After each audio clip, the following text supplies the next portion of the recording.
প্রকৃতির উপহার কাঠ। আর এই কাঠ আধুনিক প্রযুক্তির ছোঁয়ায় তৈরি হচ্ছে অসাধারণ ডিজাইন।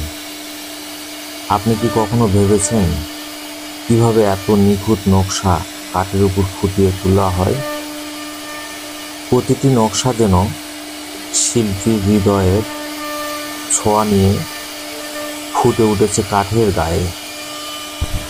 আধুনিকতার ছোঁয়ায় এবং মেশিনের সাহায্যে কত নিখুঁত কাজ, কত নিখুঁত ডিজাইন। দেখুন, এই কাজগুলোই আগে কাঠমিস্ত্রি ভাইয়েরা অনেক পরিশ্রম করতে হতো, তারপরেও এত নিখুঁত কাজ কখনোই হতো না। আর মেশিনের সাহায্যে সেই কাজগুলোই দেখুন কত দ্রুত এবং কত সুন্দরভাবে কাজগুলো সম্পন্ন করতেছে। একেবারে মেজারমেন্ট বলেন আর যে কোনো বিষয়ে বলেন, একেবারে অ্যাকুরেট, কোনো কম বেশি নেই।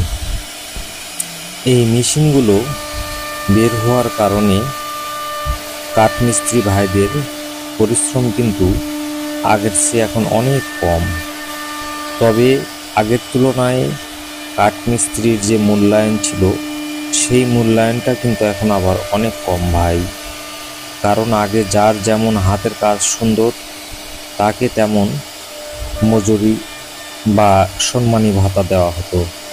এখন কিন্তু মেশিনের জন্য এই ভালো ভালো কারিগরগুলো আর মূল্যায়ন ঠিক মতো পাচ্ছে না ভাই। বাস্তবতা যেটা সেটা মেনে নিতেই হবে, সেটা আপনি হন বা আমি হই, সবাইকে এই বিষয়গুলো মেনে নিয়ে চলতে হবে ভাই।